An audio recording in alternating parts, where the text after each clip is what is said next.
Hello, I'm Minty and today we're going to talk about the background characters of ThunderClan. I'm not talking about any other clans because I don't care about them, but there'll be another video about background characters.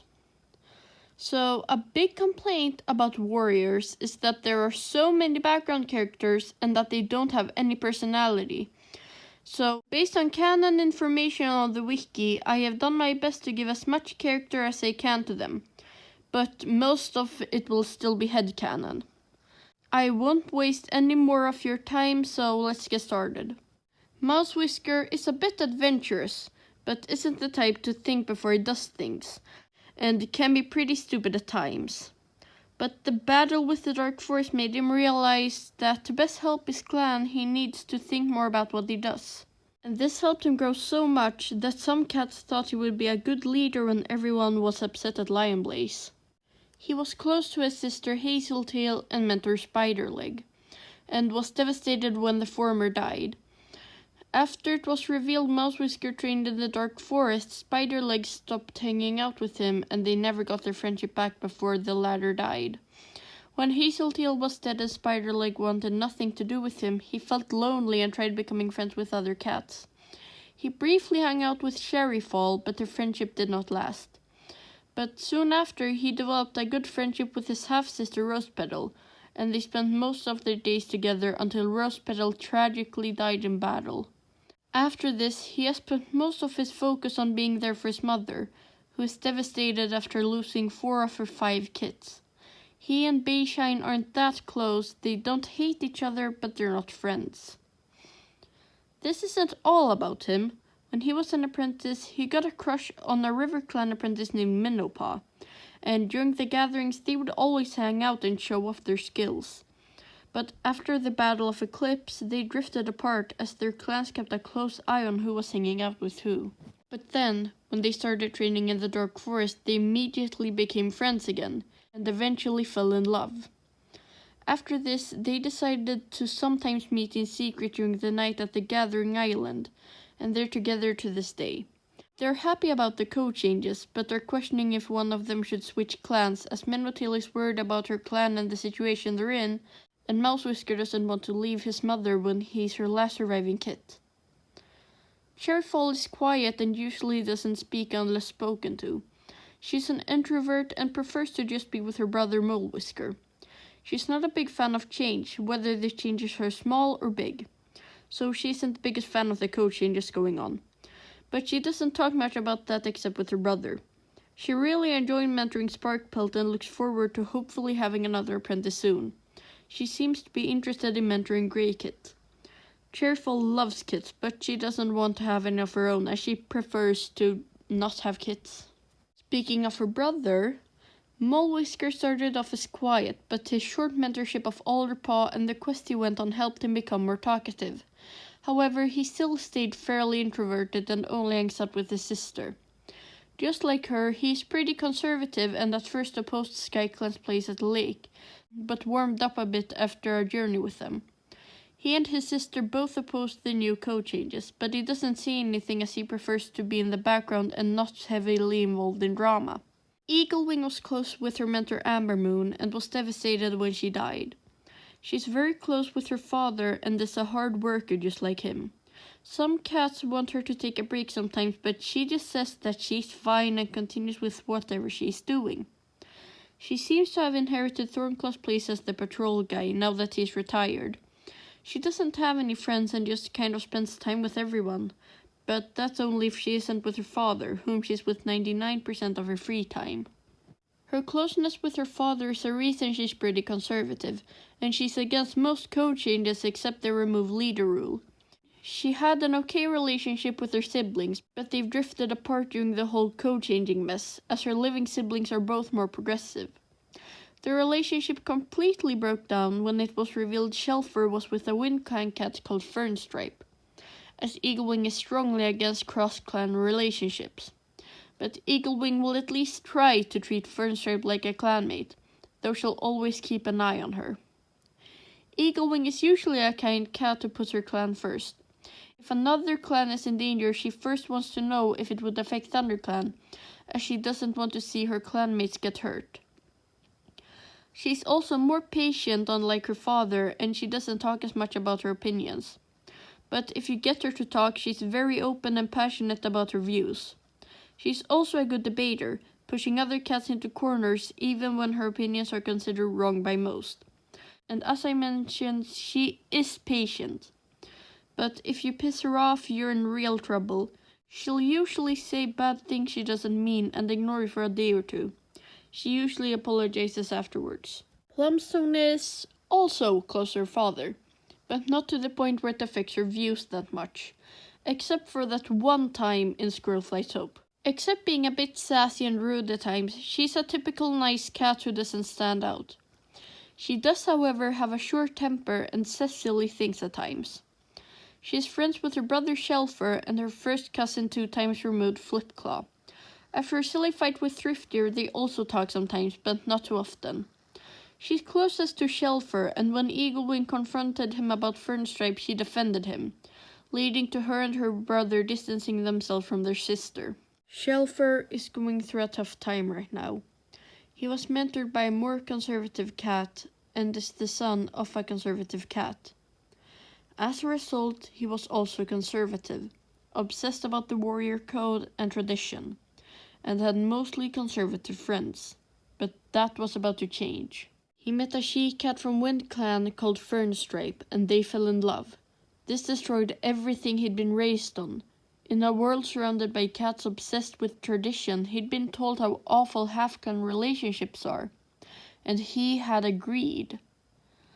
But there he was, in love with a cat from another clan. He realized that cats who are in cross-clan relationships aren't awful. His whole opinion on it changed, and it helped him find other flaws within the warrior code. So when it was announced that code changes were planned, he was very much for it.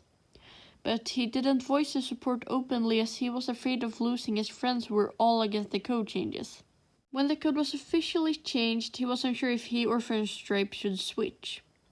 But then he learned Fernstripe was unhappy without him. They had a long discussion about it and decided that it was best for both of them if she lived in ThunderClan. Just as he expected, he lost most of his friends, being left with only his sister Plumstone and his best friend Leafshade.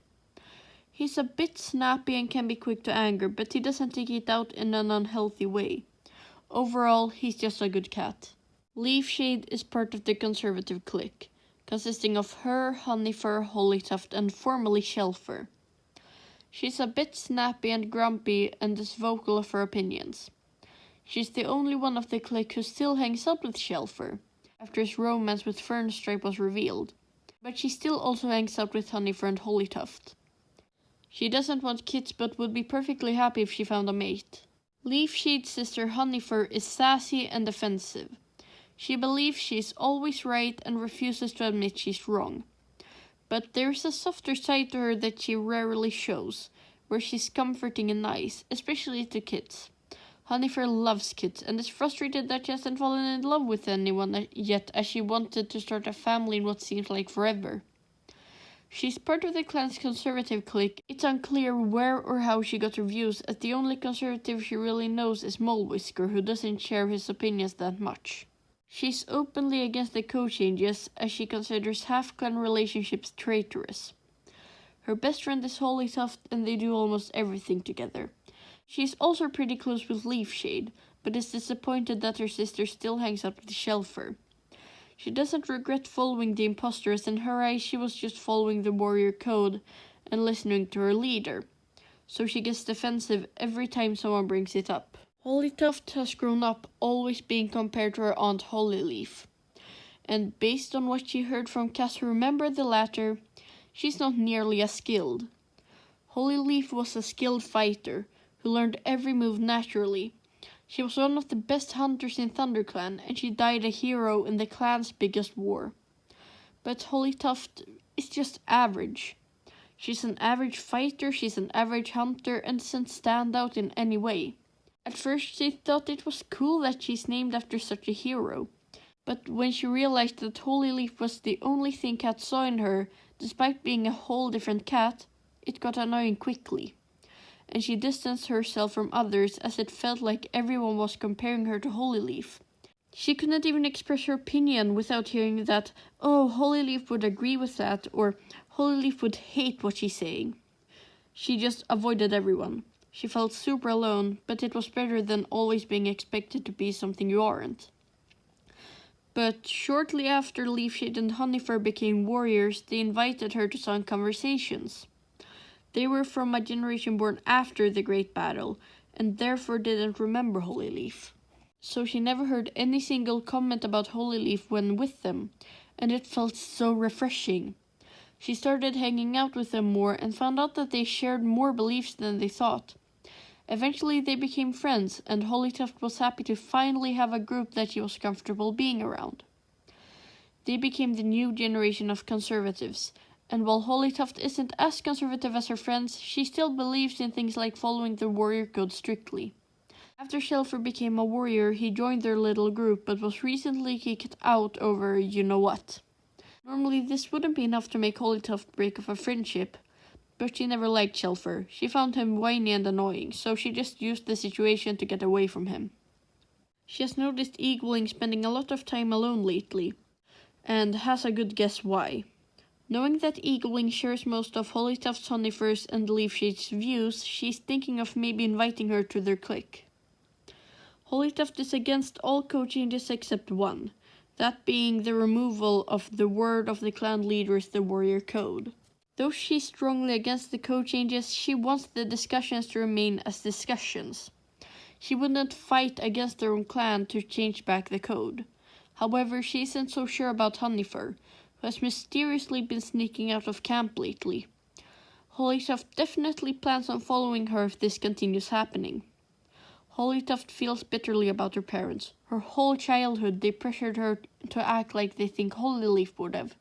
Her parents didn't put the same pressure on her littermates as they didn't look like the caste they were named after. But to Tuft, her time spent with her parents felt like being molded into a Holyleaf clone. Because of this, she tries to avoid them. She'll never forgive them for the insecurities they gave her. Meanwhile, Lionblaze and Cinderheart don't know why Tuft feels this way and are wondering why she never talks to them.